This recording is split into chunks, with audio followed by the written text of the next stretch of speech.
menolak untuk melepas jubah, ya saya bisa apa gitu. Tapi bisa nggak sih Mas Joseph jelaskan ke saya kenapa gitu? Oke, saya jelaskan ya. Saya jelaskan juga alasan kenapa saya nolak. Satu, ketika beriman, kita harus mempunyai dalil. Istadillah qabla an ta'takid, kalau kata Syekh Shalih bin Utsaimin. Jika kamu meyakini sesuatu tanpa ada dalil, kamu sesat. Selamat menyaksikan.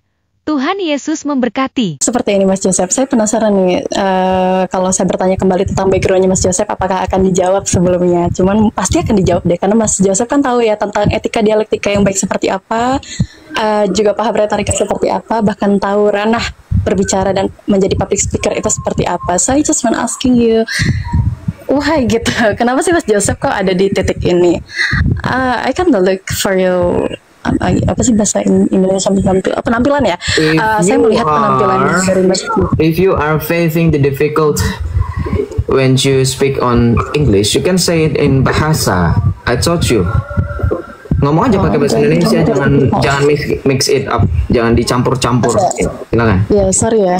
Ini ada sedikit inilah. Nah, saya penasaran gitu loh. Sebenarnya backgroundnya Mas Joseph sendiri ini apa gitu? Karena saya lihat sepertinya Mas Joseph tahu sekali, bahkan penyebutan la ilaha illallah Muhammadar Rasulullah itu sangat fasih, tapi juga seperti menentang orang-orang yang berdiri di agama itu. Kenapa gitu? Saya mau tahu tentang itu. Because I am young. Ya, sorry, jadi saya ikutan kan. Ya, saya adalah jawaban atas doa-doa Anda sekalian. Mana ada oten yang kalau misalkan diskusi bawa-bawa Al-Quran bisa bahasa asli, bisa nerjemahin, bisa mengerti, bisa memahami ya. Saya jawaban atas doa-doa Anda sekalian. Kalau secara tidak sadar, bukannya saya sombong ya, memang seperti itu, doa Anda sudah dijawab dengan Tuhan Anda sendiri. Mungkin Tuhan Anda memang niatnya mau kasih kesulitan, karena baik ketika saya berdiskusi dengan orang-orang yang mengaku sebagai mu'alaf itu, mereka tidak ada yang berani. Contoh Ferry Zaid, kemudian juga siapa lagi itu, Daya Kalimantan mu'alaf, kemudian adalah seorang ustadz yang pendiri pondok pesantren yang bisa fasih dalam bahasa Arab. Ketika diskusi dengan saya di room atas nama Rahmat Hidayat, dia harus dibantu dengan seorang yang bernama Ardian Syarif, mengakunya juga mantan Katolik ya. So saya adalah mimpi buruk orang-orang Islam. Oke, baik. Mungkin dikatakan mimpi buruk ya, tapi memangnya Mas Joseph paham gitu kemana larinya Mas Joseph ini nanti berakhir? Oke lah, mungkin kita bahas sesuatu yang nggak masuk akal ya. Katakanlah sekarang kita buang jubah dulu. Saya buang jubah saya juga ingin Mas Joseph buang jubahnya Mas Joseph di sini. Saya tidak mau, karena saya adalah manusia normal. Manusia normal adalah tidak mau buang jubah masing-masing, karena jubah adalah sesuatu hal yang bisa diidentikan dengan identitas dan juga latar belakang kita. Orang seperti apa kalau dalam dialektika itu melepaskan, menanggalkan semua identitasnya? Nggak ada Mas, nggak ada Mbak. Kita harus tetap dengan identitas kita. Saya hargai itu Mas Joseph. Cuman saya kan sering banget ya Mas Joseph ya, ketika kita berdiskusi tentang ranah ketuhanan tuh biasanya nggak pakai jubah agar terlihat atau terdengar lebih adil dari kedua belah pihak itu sendiri, entah itu ranah agama, budaya, adat istiadat, atau bahkan aliran. Biasanya seperti itu. Makanya saya mau lihat dari segi logika gitu loh untuk Mas Joseph ini. Karena kan saya lihat Mas Joseph sepertinya sangat memiliki lah kredibilitas di sana ya. Makanya saya ingin tahu, tapi berhubung Mas Joseph sendiri menolak untuk melepas jubah, ya saya bisa apa gitu.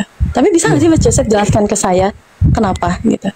Oke, saya jelaskan ya. Saya jelaskan juga alasan kenapa saya nolak. Satu, ketika beriman, kita harus mempunyai dalil. Istadillah qabla an ta'takid, kalau kata Syekh Shalih bin Utsaimin. Jika kamu meyakini sesuatu tanpa ada dalil, kamu sesat.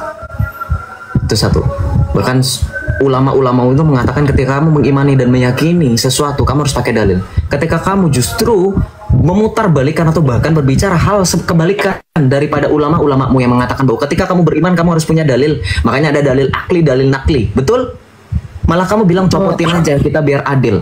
I don't believe that you are truly Muslim. Karena Islam yang benar justru harus menggunakan dalil akli dan dalil nakli, dan tentunya ketika pun menggunakan akal harus sesuai dan sejalan dengan Al-Quran dan As-Sunnah. Masya Allah, ukhti, I'm the one who reminds you. Harusnya selama Islam sih, tapi kenapa orang yang sudah murtad ya? Tapi nggak apa-apa. Seperti yang tadi saya bilang, I am your worst nightmare, karena saya akan membuktikan bahwa Islam itu bukanlah jalan yang benar. Hanya sebatas bayang-bayang dalam mencari Allah. Karena begini, saya kasih tahu kenapa alasannya saya tetap memutuskan dan apa yang meyakinkan saya. Yang meyakinkan saya adalah adanya authority, adanya otoritas dan kebenaran. Otoritas dan kebenaran itu penting nggak? Penting. Nggak bisa hanya kebenaran saja. Kebenaran tanpa otoritas adalah kebenaran yang semu dan kebenaran yang relatif. Apa itu kebenaran relatif? Artinya masih ada kemungkinan possibility yang tidak pernah selesai dan tidak pernah ada jalan keluarnya.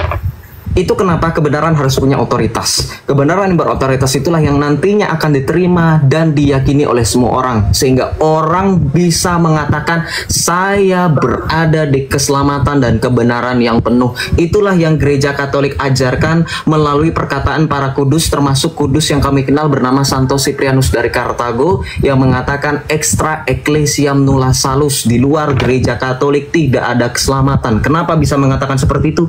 Karena tadi, kebenaran yang punya otoritas. Saya kasih contoh. Ketika berbicara mengenai kebenaran yang tidak punya otoritas, saya kasih ke contoh yang frontal adalah Islam. Kenapa? Lah, Islam bilang mereka punya kebenaran, silahkan klaim, nggak apa-apa. Semua orang mengklaim paling benar, itu sangat bagus. Berarti dia pede, ya. Berarti dia adalah orang yang baik gitu. Karena kan kebenaran selalu diidentikan dengan kebaikan. Gitu, walaupun ya benar itu belum tentu baik sih, tapi nggak apa-apa lah, anggap itu kan. Nah, ketika berbicara mengenai kebenaran dalam Islam, kebenaran dalam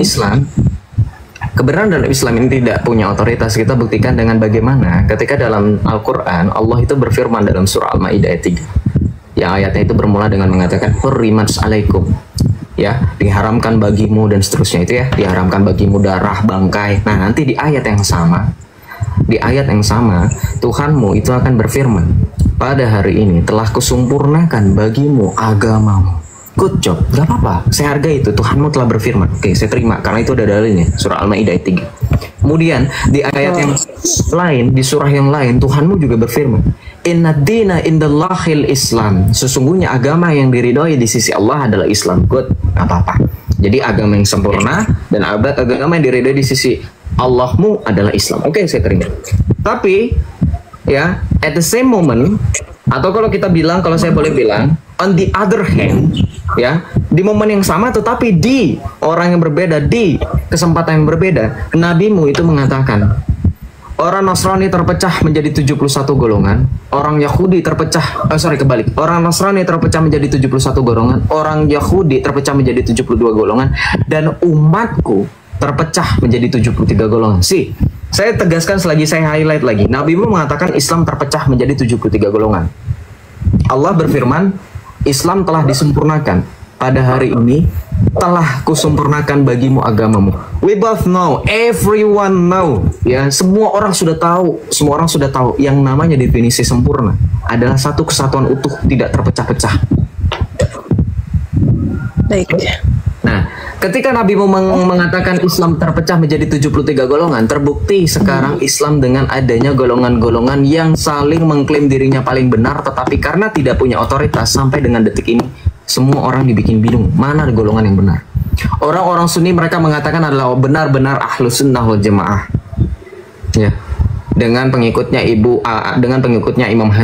Abul Hasan Al-Asy'ari yang baru mengemukakan dan menancapkan tonggak pandangan teologinya di abad ke-9. Perhatikan loh Mbak, abad 9 teologi Islam itu Ahlus Sunnah wal Jamaah Asy'ariyah yang Anda ikuti mungkin, dan orang Indonesia sebagian besar dunia mengikuti, itu baru ada abad 9. Kemudian nanti di abad 11 muncul seorang yang disamakan dengan reformator dalam Islam. Siapa? Ibnu Taimiyah, yang dikatakan Syekhul Islam. Ibnu Taimiyah, abad 11. Teologi baru lagi dengan mengklaim untuk menyempurnakan dan memurnikan akidah Islam, sehingga nanti Syekh Abdul Aziz At-Tariqi dalam bukunya menerbitkan buku yang kalau judul bahasa Indonesianya Akidah Salaf versus Ilmu Kalam, menyempurnakan dan memurnikan akidah Islam dari akidah yang menyimpang. Oke, baik. Silakan. Oke. Gini, saya benar-benar meng-highlight besar sekali apa yang disampaikan oleh Mas Joseph barusan, ya, bahwasanya pengerucutan dari benang merah yang disampaikan oleh Mas Joseph ini adalah tentang Islam yang membingungkan umat karena terlalu banyak golongan yang terpecah, kemudian banyak sekali yang berseteru atas dasar Islam itu sendiri. Mereka tidak adil dan juga sampai dikatakan hukum-hukum mereka terkadang merancu dan juga sulit untuk diterima. Itu benang merah yang saya terima. Bukan berarti Mas Joseph mengatakan seperti itu ya, tapi itu benang merah yang saya terima. Oke, sekarang gini Mas Joseph, kalau kita berlandaskan itu ketika kita memeluk agama, kemudian ada kalimat klaim kepada agama-agama tersebut, bukankah bisa juga kita katakan semua agama hampir sama? Kristen, kemudian orang-orang Muslim, orang-orang Buddha, orang-orang Hindu, Konghucu, dan lain-lain. Kita juga perlu dong berarti menggemparkan mereka atau meratakan mereka juga bahwasanya kalian ini salah dalam beragama. Why? Karena kalian menganggap agama kalian itu benar. Kalian sangat pede di sana. Padahal belum tentu itu benar. Karena ya itu tadi, memangnya ada jaminan apa itu benar, termasuk Islam. Apakah saya setuju dengan apa yang disampaikan oleh Mas Joseph? Bisa saya setuju, namun bisa juga tidak. Kenapa? Karena ada beberapa hal yang mendukung. Di dalam Islam, kita ditunjukkan kepada Allah Subhanahu wa Ta'ala yang tidak bisa didefinisikan dengan apapun, yang tidak bisa dikatakan yang tidak bisa kita katakan bahwasanya itu adalah sesuatu yang mampu kita gapai. Kita katakan itu hanya bisa menggapainya dengan amalan-amalan soleh, katakanlah seperti itu ya Mas Joseph ya. Saya nggak sepemahaman dengan Mas Joseph di ranah-ranah Islamnya mungkin, karena Mas Joseph lebih ahli dari saya akui itu sepertinya. Namun Mas Joseph sepertinya Mas Joseph ketinggalan satu poin di sini. Kenapa tidak menyamaratakan terhadap semua oknum agama saja? Why just Islam gitu? Kenapa hanya orang-orang Muslim? Kenapa hanya orang-orang Islam? Dan saya juga sebenarnya mau nge-highlight satu pertanyaan ini juga kepada Mas Joseph. Sebenarnya yang Mas Joseph tujukan ini Islamnya atau oknum Muslimnya? Sepertinya yang kita lihat di sini adalah oknum-oknum Muslim deh. Oke, bicarakanlah Nabi. Nabi itu siapa gitu? Jika memang Mas Joseph bertujukan kepada Nabi, kemudian Nabimu itulah yang mengatakan akhirnya banyak sekali umat yang terpecah. Sampai banyak orang yang kesini, kesana, akhirnya nggak tahu jalan yang benarnya itu yang mana, pada kebingungan. Exactly, betul, tepat sekali, that's correct. Banyak orang yang bingung, that's difficult untuk masalah mereka hidup, itu benar sekali. Mereka bingung nih beragama, saya nyampe enggak ke Allah. Banyak Mas, banyak sekali. Namun yang saya ingin tahu adalah kenapa Mas Joseph tidak menyematkan itu gitu, atau sudah disematkan tapi nggak kesampaikan ke saya nih. Saya penasaran, kok nggak disematkan bagian itunya? Kenapa hanya di Islamnya saja? Dalam Katolik, Kristen, bisa juga saya katakan seperti itu. Kalian loh yang malah ribet banget, ya kan? Saya bisa ya bilang kayak gitu ya, kalau saya mau ya. Kristen inilah yang nggak punya pendirian. Bisa tuh kayak gitu tuh. Katanya bertuhan, tapi perilakunya tidak menunjukkan kalau mereka bertuhan. Tapi yang Islam juga kayak gitu. Itulah kenapa Islam tidak ada justifikasi atau judge kepada tiap individu atau oknum. Ya sudah, itu untuk Islam yang waras ya. Sekali lagi saya katakan untuk Muslim yang benar-benar Islam. Kan seperti itu. Makanya saya bingung gitu loh. Ini ke mana nih? Mas Joseph mengatakan bahwasanya kalian itu membingungkan dan Islam itu bukanlah tempat yang benar. Kenapa kalian itu pede sekali? Iya, kami pede. Betul kata Mas Joseph tadi. Semua orang pasti akan pede dengan hal seperti itu. Tapi kok nggak disematkan di situ? Saya mau tahu kenapa Mas Joseph gitu. Silahkan. Okay, I finish what are you saying, and it's at least 9 points, ya. Ada 9 poin yang kamu katakan di sini ya. Saya catat dari tadi ya. Saya coba bahas ya. Saya coba bahas poin-poinmu dari tadi yang ada di sini ya. Oke, kita bahas satu persatu. Yang pertama, kamu menanggapi apa yang saya jelaskan dengan mengatakan mengklaim itu benar. Yes, good. Itulah makanya saya bilang bahwa kalau orang mempunyai otoritas, klaimnya itu pasti berotoritas. Anda mengklaim Anda paling benar. Oke, betul, semuanya mengklaim paling benar. Tadi dengerin nggak kata saya? Saya paling tidak mention itu 3 kali selama saya berbicara panjang kali lebar. Menurut teman-teman Islam Anda yang dari tadi menarasikan seolah-olah Joseph ini ngomongnya panjang biar lawannya blank. Enggak. Kalau orang cerdas dalam berdiskusi, sepanjang apapun lawan bicaranya berbicara, dia akan take notes. Come on, Islam. Tunjukkan kalian cerdas. Sepanjang apapun lawan bicara Anda berbicara, sepanjang apapun lawan bicara Anda ngoceh sampai berbusah mulutnya, kalau Anda cerdas dan Anda orang beretika dan Anda pernah sekolah, Anda tentu akan take notes supaya nggak lupa. Ya, jangan alasan, kepanjangan, narasinya Joseph panjang kali lebar, lupa saya nanti jadi lupa. Nih, ada teknologi namanya buku dan pena. Oh iya, lupa. Di Islam kan memang bingung ya. Gitu cara menulisnya, karena memang mungkin agak sulit untuk menuliskan huruf. Oke, kita lanjut. Mengklaim itu benar, tadi saya sudah sampaikan berkali-kali, 3 kali saya mention dalam pembicaraan saya bahwa orang mengklaim itu sah-sah saja. Saya yang bilang loh. Saya yang bilang loh. Kamu klaim gak apa-apa. Saya sering bilang di room saya, kamu mengklaim kamu paling pintar, kamu mengklaim paling cerdas. Oke, mana buktinya? Kalau cuman hanya, oh ini menurut saya sih, saya ngaca di depan cermin setiap pagi, saya itu paling ganteng. Belum tentu orang lain melihat kamu kayak gitu. Itu justifikasi orang yang normal dan waras. Anda bilang Islam tidak pernah justifikasi. Islam yang waras ya. Berarti Anda mau mengakui di depan 1.800 orang Islam nggak punya otoritas yang benar-benar utuh. Makanya kalian tidak punya kemampuan untuk melakukan justifikasi. Yes, good, thank you. Anda membenarkan apa yang saya katakan dari tadi. Kami punya salah paham bebas otoritas. Makanya kami punya justifikasi kenapa kami bisa katakan di luar daripada gereja hanyalah sebatas bayang-bayang dan hanyalah sebatas seberkas kebenaran. Saya catat loh, Anda jangan berkelit, saya catat dari tadi. Nih. Kalau percaya dipikir tulisan saya cuma ngasal ya. Enggak, saya catat beneran. Nih. Lihat.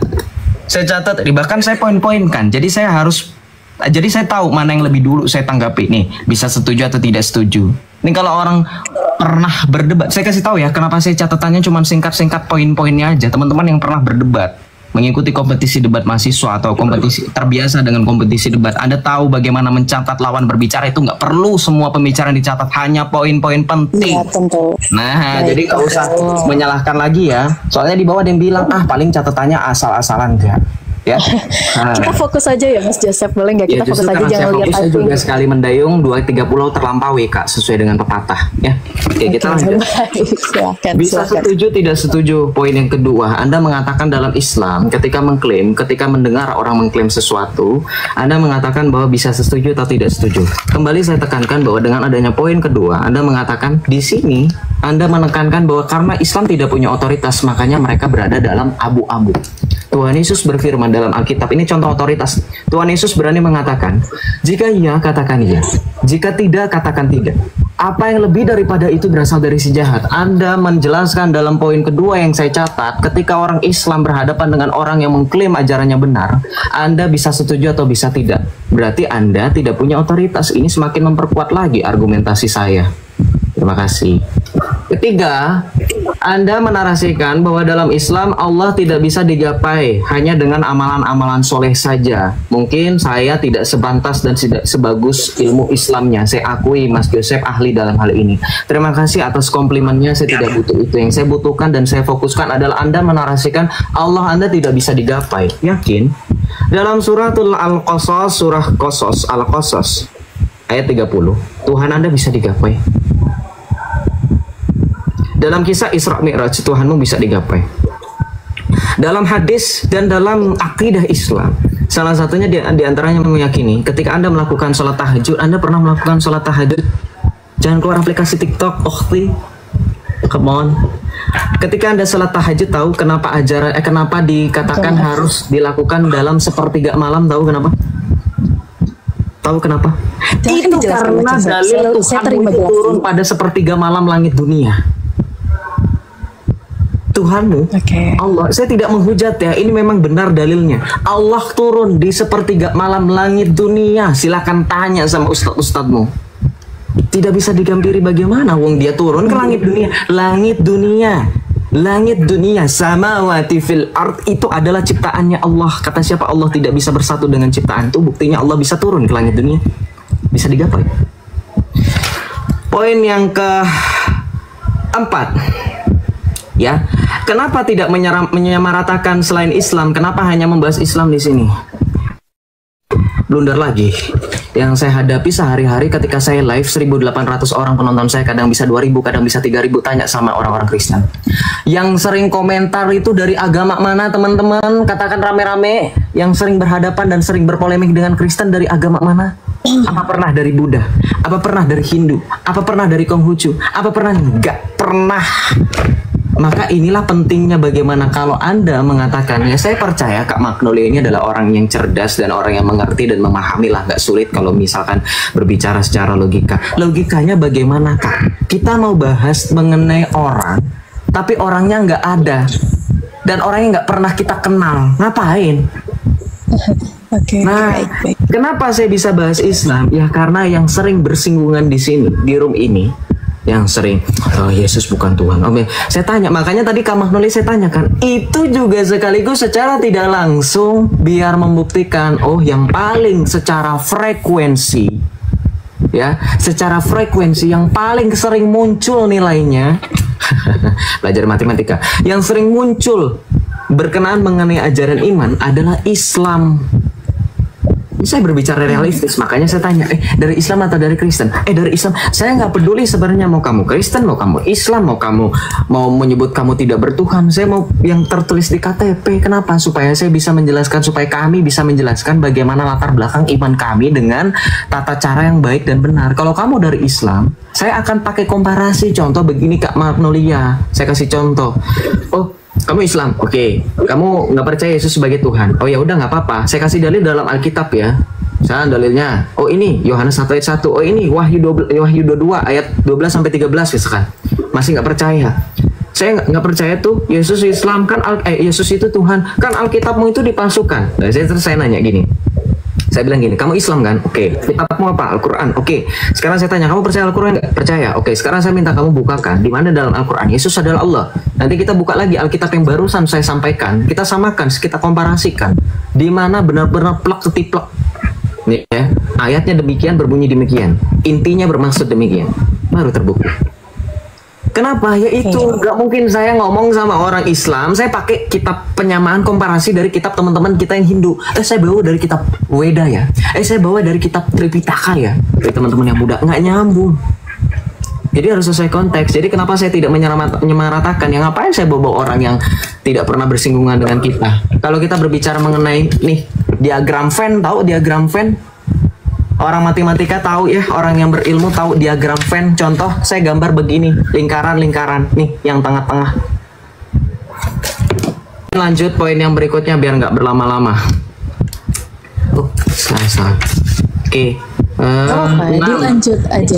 Iya, saya lagi baca ini. Tadi saya lupa poin. Poin ke-6. Islam atau oknum Islam. Ya, kenapa bawa Islam dan oknum Islam?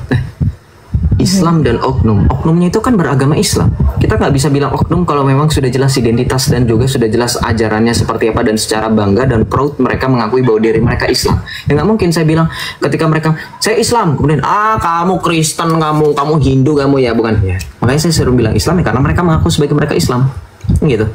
Sama kayak mereka nyebut saya Kristen, nyebut saya Joseph itu Kristen ini ya karena saya Kristen nggak apa-apa, sah-sah aja. Kecuali kalau misalkan saya dibilang Hindu baru saya akan marah. Orang saya Kristen nggak apa-apa gitu ya. Jadi itu sebenarnya out of context tapi nggak apa-apa. Saya coba bahas dan breakdown kenapa saya sebut-sebut Islam karena dia agamanya Islam gitu dan ajarannya Islam. Kemudian kamu bilang contohnya Nabi, ya betul.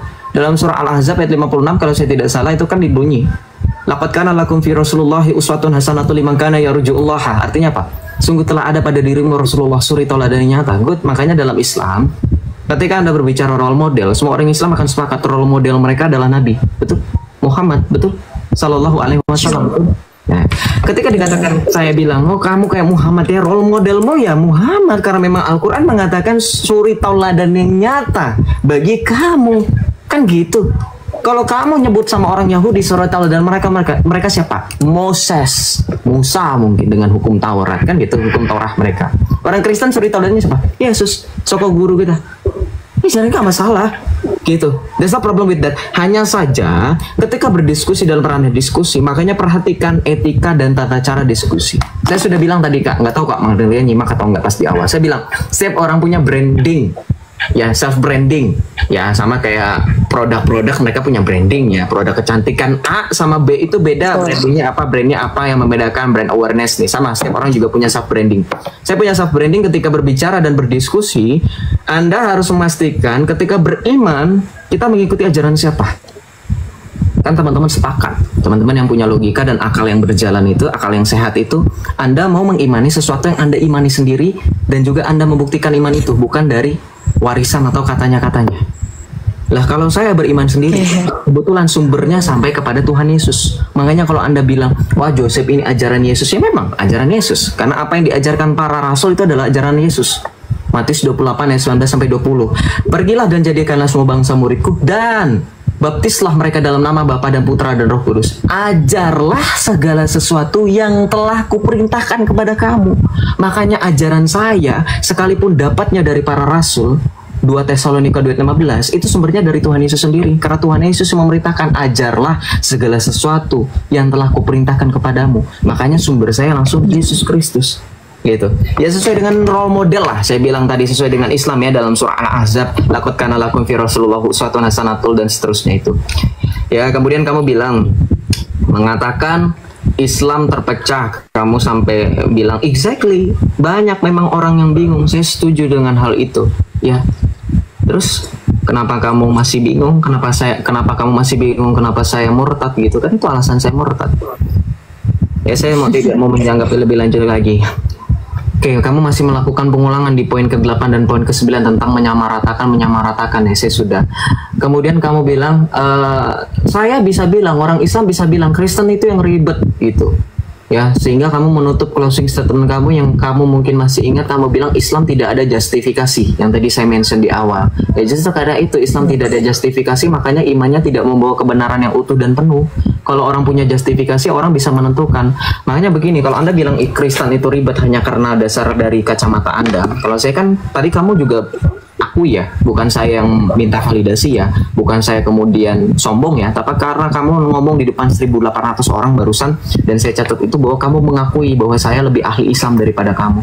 Justru karena itu saya mau highlight ketika saya bisa berdiri. Maaf, interupsi Mas Joseph, permisi. Saya bukan bilang Mas Joseph ahli lebih Islam, maksud saya adalah pemahaman Mas Joseph tentang Islam lebih daripada saya, itu yang saya katakan. Iya, saya baru mau ngomong lagi sebentar ya. Silahkan. Jadi ketika Anda bilang saya berdiskusi dengan Anda dan Anda akui saya lebih daripada Anda memahami Islam ya, dan Anda berdiri dua kaki ya, saya berdiri dua kaki ya, anggap saya berdiri dua sisi di mana saya memahami bagaimana Islam dan saya memahami bagaimana Kristen. Oke, di Islam ada pemahaman yang sebenarnya usuluddin dan furu ya, usul dan furu dibagi menjadi dua. Oke, Ustadz kalian ketika berdiskusi dengan saya dan berkaitan dengan syariat, dengan apapun itu yang dengan berkaitan dengan ibadah, oh ini furu, ini usul, ini furu, ini usul, saya bilang nonsense. Anda mau bilang cara usul dan furu, dua-duanya sama, masih perdiskusian. Itu yang disebut dengan ikhtilaf atau perbedaan di antara kalangan ulama atau ustadz kalian. Mau tahu? Beli buku di Gramedia, judul bukunya cari Adab Ikhtilaf Para Ulama, itu terbitan dari pustaka Al-Kausar tuh. Gue sampai sekarang masih hafal tuh. Walaupun saya nggak beli ya, karena menurut saya nggak penting. Ngapain baca buku yang udah jelas-jelas isinya membahas tentang perbedaan? Yang ngebahas juga beda-beda orangnya, nggak bisa selesai gitu. Nah itu karena justifikasi itu tidak ada, makanya perbedaan itu dijadikan rahmat. Kalian memberikan semacam obat penenang atau obat tidur kepada umat-umat kalian, kepada kamu termasuk kepada saya yang dulu, dengan mengatakan perbedaan adalah rahmat. Begini konsekuensi logisnya. Orang menganggap rahmat itu tidak akan terputus sampai hari kiamat kalau dalam Islam, betul ya? Sampai katanya di dalam suatu narasi yang saya ingat bahwa di dalam Islam tidak akan diterima tobat, tidak akan diterima Allah akan memberikan ampunan, Allah akan menerima pertobatan, Allah akan memberikan rahmat selama sebelum matahari terbit dari barat. Betul? Ada dalilnya, ya. Nah pertanyaan saya, berarti kan intinya rahmat ini tidak akan terputus sampai, kalau kita bisa asumsikan, sampai hari kiamat, ya nggak? Rahmatnya, ya udah, berarti kesimpulannya kalau dikatakan ikhtilaf atau perbedaan itu adalah rahmat, lu sampai kiamat beda. Begitu konsekuensi logisnya. Itu yang saya langsung stuck dengan ustadz saya. Ustadz bilang perbedaan dalam Islam atau ikhtilaf itu adalah rahmat. Orang beriman, apalagi kalau kamu mengklaim adalah agama samawi. Saya juga diajarkan kedatangan Tuhan Yesus yang kedua kalinya adalah untuk menghakimi, sehingga nanti tidak ada orang bilang saya belum bertobat, itu sudah telat, kan begitu. Artinya rahmat. Ya, ketika berbicara mengenai rahmat, kita semua sepakat rahmat Tuhan tidak akan terputus sampai hari akhir atau akhir zaman. Sekarang Islam dikatakan punya perbedaan, ya perbedaannya sampai akhir kiamat, gak bakalan bisa selesai, gak bakalan ada jalan keluarnya sampai hari kiamat. Pertanyaan saya, apakah di hari kiamat masih ada orang yang bisa kemudian akhirnya menyadari, oh ternyata setelah kiamat selesai ini Islam yang benar, saya bertobat? Gak bisa, kena lagi. Situ sudah selesai dan sudah tidak ada lagi jalannya. Ya, seperti itu. Nanti kalau misalkan mau bertanya saya itu dapat referensi dari mana? Saya dapat referensi itu dari ini. Islam yang ini belum seberapa. Saya nggak mungkin bawa semuanya di sini. Pegel berat nih buku-buku Islam. Nggak tahu kelihatan apa enggak. Nah, sebel ini. Apa yang dari tadi saya narasikan ya. Begitu. Silakan ditanggapi mungkin kalau ada tanggapan. Kalau dibilang ada tanggapan Mas Joseph, cuman Ya, silakan. ya itu tadi, saya itu menanggapi seperti apapun yang dibawakan oleh Mas Joseph. Celah yang dibawakan dari, maaf ya, perlu saya katakan red herring itu akan ada Mas Joseph. Pasti Mas Joseph tahu lah tentang poin dari 33 logical fallacy, pasti tahu. Saya rasa Mas Joseph tahu tentang hal itu. Dan saya merasakan kita melakukan red herring tadi. Entah saya saja atau Mas Joseph juga. We never know.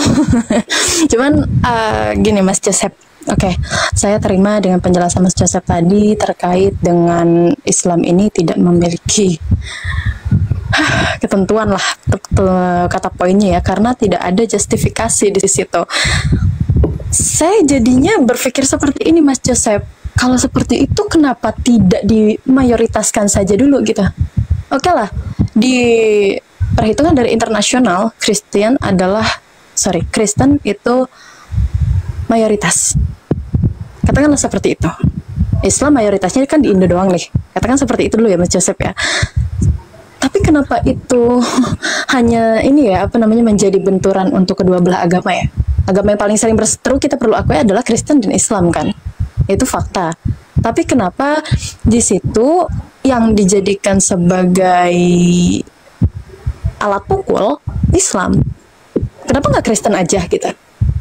Kenapa gitu? Maksudnya kenapa nggak kalian aja nih para Kristen sekalian ya? Saya udah nggak bisa bicara dengan retorik lagi Mas Joseph. Jadi lebih baik kayak gini, lebih jelas dan menurut saya kan lebih enak gitu nyampainya.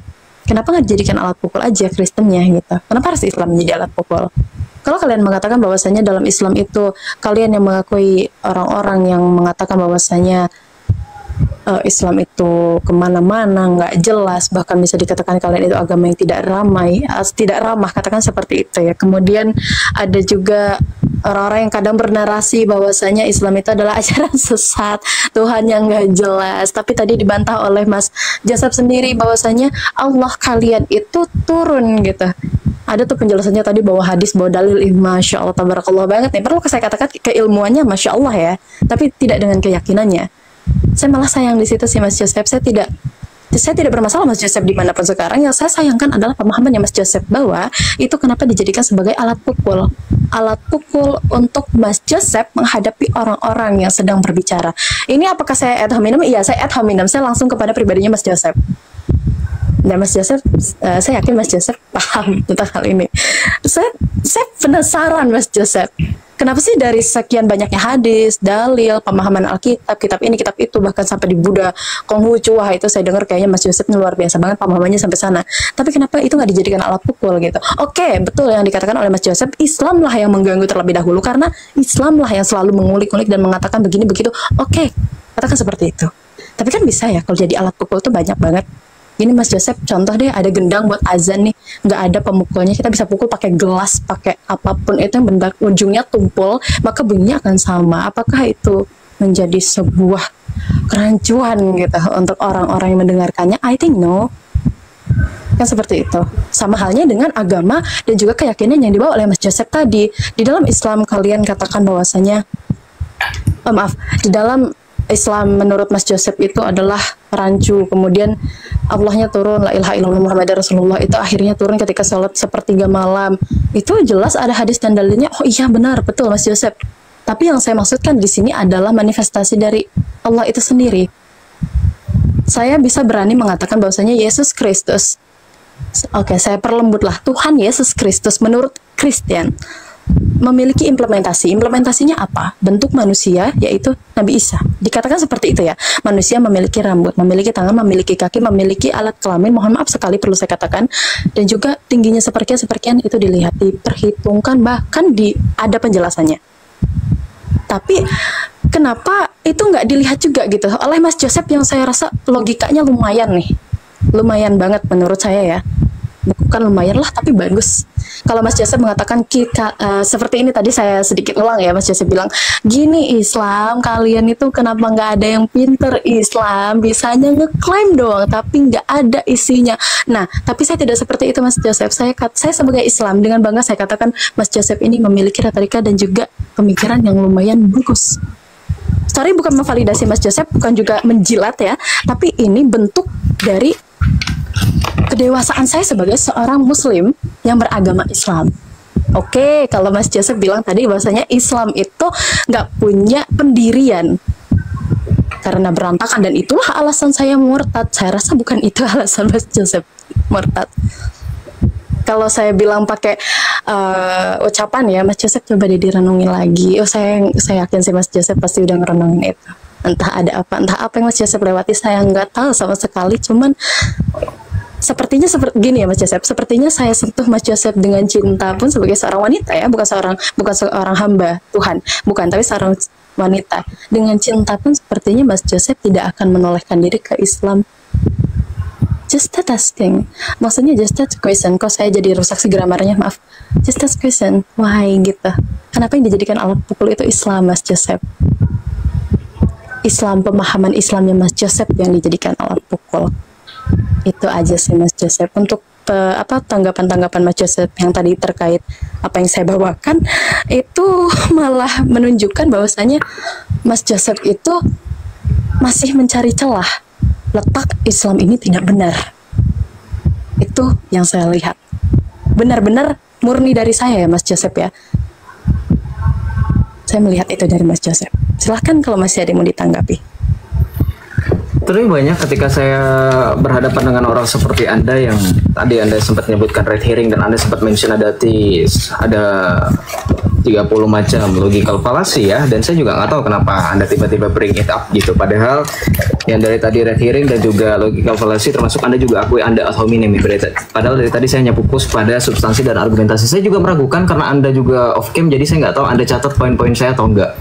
Ada beberapa poin yang justru saya bisa buktikan di sisi saya akan buktikan justru Anda yang banyak salah paham dan Anda tidak mendengar dan menyimak secara seksama tentang apa yang saya jelaskan. Beginilah makanya ketika di poin akhir yang saya catat, ketika teman-teman tadi melihat di layar, ketika saya sudah enough, saya langsung begini. Mau nyatat apa lagi? Poin-poinnya sama, puter-muter gitu. Jadi saya sempat melakukan tadi analisa, ngapain ya gue nyatat hal yang sama. Oke, di poin terakhir kamu bilang, inilah bentuk saya dalam kedewasaan dalam Islam, karena Anda tadi Kak Magnolia bilang bahwa saya itu sempat bilang karena nggak punya pendirian dalam Islam. Ya memang, ini buktinya. Anda tidak punya pendirian, makanya Anda tidak bisa membantah apapun dan juga justru Anda malah repetitif ya, muter-muter. Pertama, poin mana yang muter-muter nanti saya akan bacakan satu persatu ya, dari 11 poin sebenarnya. Tadi satu poin sudah dibicarakan, berarti tinggal sisa 10 poin. Sorry, saya ulangi, berarti tinggal sisa 9 poin karena 2 poin tadi sudah saya bacakan tentang logical fallacy. Nanti tiba-tiba Anda mention ini ada 33 logical fallacy, ada red herring. Kita melakukan red herring, entah itu saya atau Anda yang tadi saya sempat Anda mention di awal mula, Anda membalas dan juga refute ya. Walaupun tidak refute sama sekali, tapi nggak apa-apa, biarkan itu publik yang menilai Anda refute saya atau tidak. Kemudian yang kedua, poin yang kedua, oke, saya terima penjelasan ya bahwa Islam tidak punya ketentuan. Hello, my point is bukan tidak punya ketentuan, tidak punya otoritas.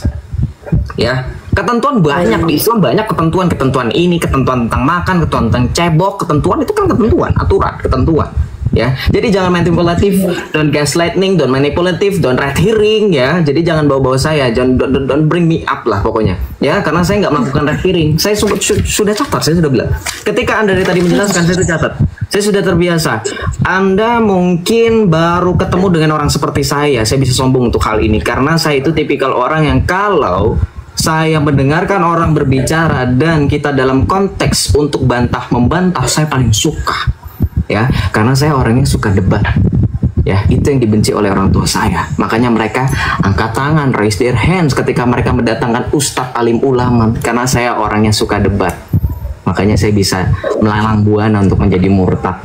Ya, karena saya suka debat. Makanya dalam etika berdebat atau berdiskusi, bahkan ya berdebat lah ya kita sebutnya, ini kita catat gitu poin-poin lawan bicara. Kayak saya tadi bilang di awal, kalau orang sudah terbiasa debat, dia pasti akan catat poin-poin pentingnya, tapi dia akan ingat apa yang dibicarakan ya.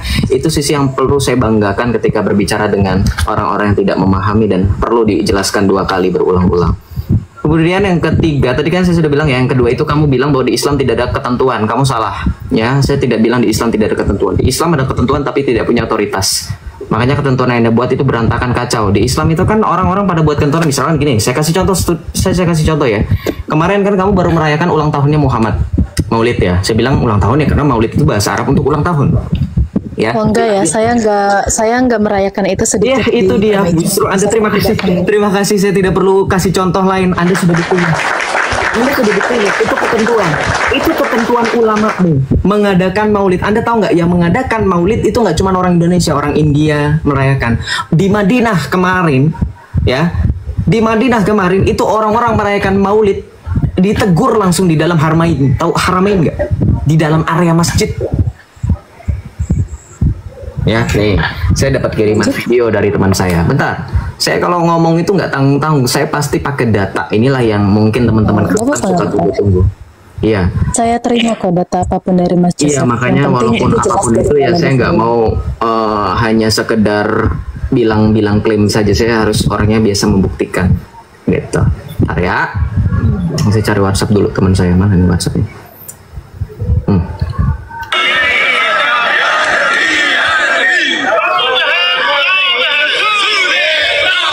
Ini mereka di Selasar masjid. Nah, di dalam masjidnya, perhatikan, di dalam masjidnya, ini imamnya ngomong begini.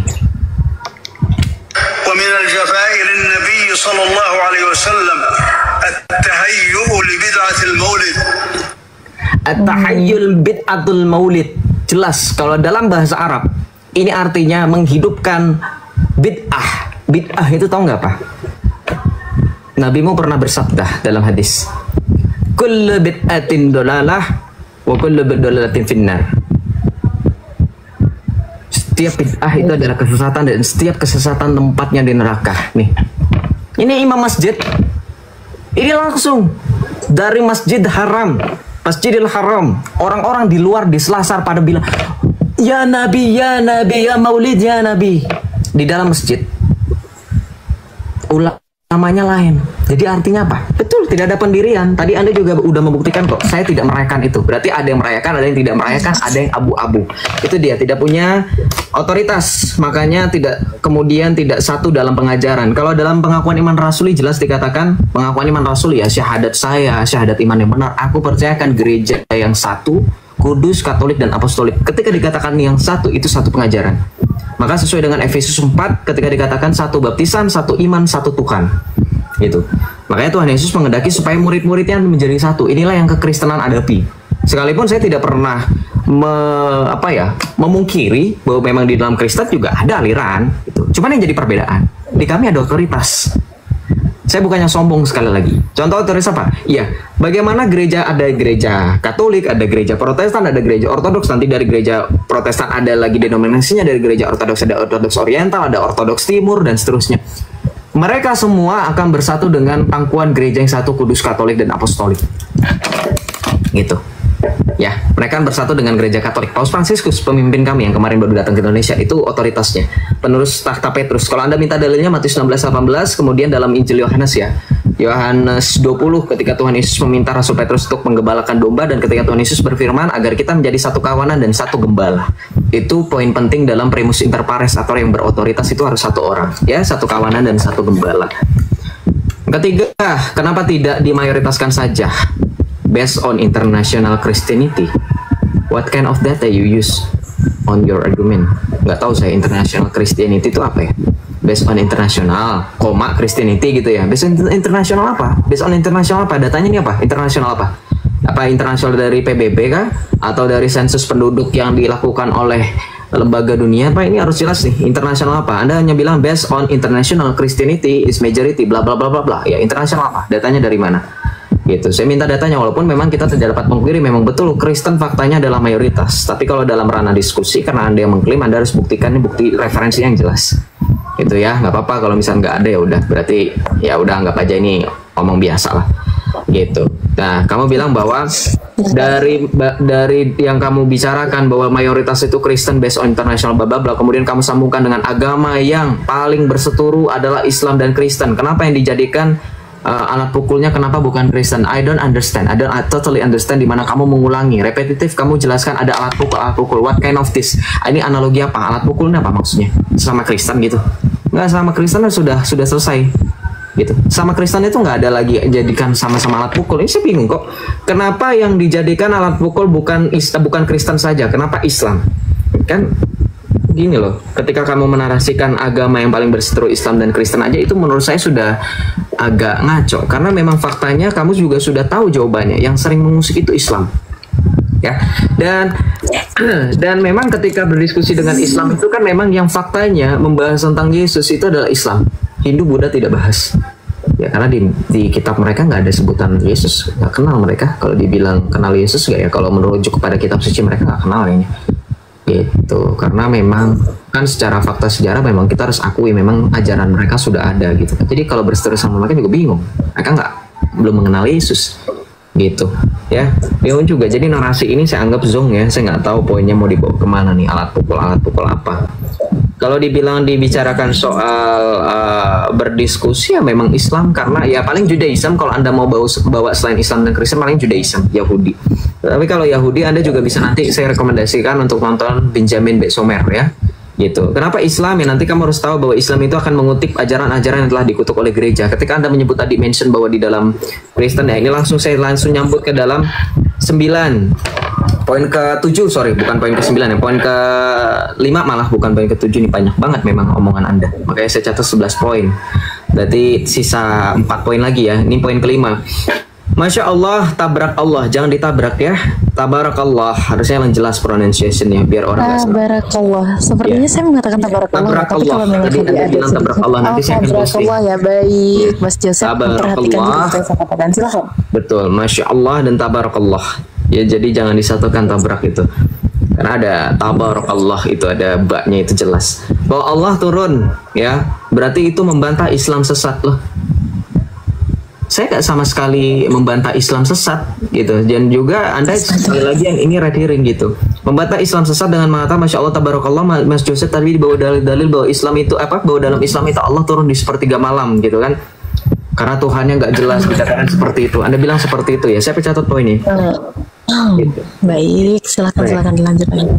Nah, saya bilang seperti ini ya, justru ketika Anda mengatakan Allah itu turun dan iman Anda meyakini Allah itu turun, ya Allah Anda itu seperti makhluk. Karena kan dibilang, kalau Anda tadi aduh ini masih ada sih poinnya, kalau Anda masih denial juga kayaknya wallahu alam bisawab deh. Anda mengatakan bahwa di Islam Allah itu tidak bisa digapai, tidak bisa dijelaskan hanya melalui amal soleh ya. Saya bantah dong, saya bilang di Islam Allah bisa digapai kok, buktinya Allah turun ke sepertiga malam, Allah turun di langit dunia pada sepertiga malam, gitu. Saya bantah dong. Nah, terus kenapa malah Anda malah Masya Allah tabarakallah? Harusnya Anda mempertahankan loh Joseph. Nih saya kasih tahu cara membantahnya ya, supaya nggak kemana-mana, supaya nggak zong. Sebentar. Ketika Anda mendengarkan saya bawa dalil Allah turun di sepertiga malam langit dunia, untuk membantah ketika Anda mengatakan Allah tidak bisa digapai, Anda bilang begini, jangan, saya ajarin dari Islam cara diskusi. Anda bilang gini, Joseph, yang turun pada sepertiga malam langit dunia adalah rahmat, bukan Allahnya yang turun. Saya ajarkan seperti itu. Kok malah ketawa? Yang menjawab seperti itu adalah ustadz ahlus sunnah. Itu jawaban ustadzmu. Iya, jawaban ustadzmu adalah meyakini bahwa yang turun di sepertiga malam langit dunia itu adalah rahmatnya Allah, bukan Allah. Nih, saya ajarkan. Baru kita bisa diskusinya tektokan. Baru itu akan memanjang pada poin di mana Allah turun sepertiga malam langit dunia. Nanti saya bantah lagi dengan apa? Loh, kata ustadz yang lain seperti Ustadz Khalid Basalama, Ustadz Firanda, ya, dan mereka memahami pemahaman dari Ibnu Taimiyah atau Salafi. Mereka benar-benar meyakini bahwa itulah Allah yang turun. Gitu. Ya. Itulah Allah yang turun. Saya bisa bantah lagi, nanti Anda bantah lagi. Jadi itu tektokan. Jadi bukannya malah Masya Allah tabarakallah, itu justru saya sedang mereview Anda punya anggapan Allah tidak bisa digapai ya. Coba berucap istighfar, jangan Masya Allah tabarakallah ya, harusnya istighfar. Sebentar Mas Joseph. Saya belum bisa berbicara ketika Anda berbicara 11 poin, saya dengarkan sampai selesai loh, saya tidak potong sama sekali. Saya juga biasanya nggak apa Mas Joseph, tapi ini ada sedikit kerancuan Mas Joseph sepertinya. Kalau Anda bilang saya rancu, Anda bisa berjamin nggak Anda mencatat poin-poin yang saya bicarakan sama seperti saya catat poin-poin yang Anda bicarakan? Silakan Anda on cam. Buktikan kepada kita semua. Anda bisa on cam? Kalau untuk Ya. on cam, saya kayaknya belum bisa ya Mas Joseph. Udah Mohon maaf bisa, sekali. jangan bohong. Saya sebagai host bisa mengundang orang yang bisa on cam. Silakan on cam. Anda tampilkan. Anda catat gak dari tadi saya ngomong panjang kali lebar? Nih, saya catat loh. Saya hargai loh. Makanya saya bilang Anda punya. Saya catat Anda punya 11 poin ketika Anda berbicara. Jangan alasan. Saya tadi sudah nyindir. Kalau Anda mau diskusi, Baik. pencet. Kalau Anda mau diskusi dengan orang, penjelasannya panjang kali lebar, sepanjang apapun, seberbusa apapun mulut dia berbicara, Anda akan sebagai orang cerdas, Anda orang terpelajar, Anda catat poin-poinnya. Ini dari tadi saya catat. Anda catat gak? Ketika Anda menuduh saya rancu, ya silakan. Saya punya catatannya kok. Dan ini direkam live-nya. Kalau Anda tidak percaya, saya akan berikan live ini rekaman. Saya sudah seperti ini, saya nggak main-main loh. Saya memorize apa yang kamu katakan, saya ingat. Ya, silakan on cam. Anda catat gak pembicaraan saya? Silakan. Sebentar Mas Joseph, mohon maaf. Jangan sebentar, Kalau silakan untuk kita on cam, buktikan bagaimana diskusi dengan yang baik. dengan tegas Mas Joseph. Kalau untuk on cam saya menolak sekali Mas Joseph. Mohon maaf sekali. Bukan lihat muka, Karena- enggak. Saya nggak peduli lihat muka, nggak lihat rumah, nggak Iya, meskipun catatan begitu aja. Mas Joseph, lihat catatan. saya hargai semua narasinya Mas Joseph, bahkan penjabaran dan juga penjelasan Lihat dari Mas Joseph. catatan, Tapi nggak. untuk Saya nggak perlu on cam, dihargai. saya Apapun nggak itu bisa. sikap Anda bukan menghargai apa yang saya bicarakan. Anda hargai sikap baik dan attitude saya. Anda dari tadi mau memotong, sementara teman-teman di sini 2000 orang menyaksikan, sudah 2 putaran kita berbicara masing-masing dan ini giliran saya. Ketika giliran Anda, saya dengarkan sampai selesai. Seboring apapun itu, seenggak jelas apapun itu, sezong apapun itu, saya dengarkan sampai selesai. Silahkan buktikan di mana saya memotong pembicaraan Anda seperti Anda yang tadi mau potong pembicaraan saya. Ketika Anda bilang pembicaraan saya rancu, simpan itu di akhir. Buktikan di mana poin-poin saya rancu, di bagian mana. Sama seperti saya berani point out di poin nomor berapa Anda itu rancu. Itu bukti kalau orang diskusi dengan mengandalkan tidak hanya otak dan akal logika, tapi juga etika yang dibarengi dengan hati. Paham? Anda pernah kuliah atau paling nggak sekolah deh. Guru Anda ketika menjelaskan panjang kali lebar disuruh nyatet nggak? Tanpa disuruh nyatet pun, orang yang punya etika, murid yang punya etika ketika gurunya menjelaskan, dia mencatat. Itu dalam pendidikan, Mbak. Dan kita menunjukkan di sini adalah kita orang-orang berpendidikan, bukan? Kita bukan orang yang mungkin, mohon maaf, tidak memahami diskusi dengan baik. Diskusi hanya modal congor, ya. Bahkan saya yakin orang-orang di pasar pun ketika mereka kita bisa nilai mereka hanya omong kosong, hanya debat nggak jelas, debat kusir, ada bilang seperti itu, mereka juga pakai data, ya. Negosiasi itu kan pakai data. Nego dengan penjual cabai, oh ini cabai di sana lebih murah tuh, harganya 15.000, kok di sini 30.000, buktinya mana ya, itu tanya aja. Jadi event serendah apapun di mata kita, semuanya itu pakai data. Dari tadi saya bandingkan diskusi sistem atau red hearing seperti yang tadi Anda prolog Anda, pembukaan Anda bilang ke saya. Saya catat di poin pertama Anda bilang tiba-tiba, saya nggak tahu ya antara saya dengan Anda itu yang red hearing siapa. Tapi Mas Joseph tahu kan, logical fallacy itu dari 33. Oke, gue red hearing di poin yang mana? Di bagian yang mana?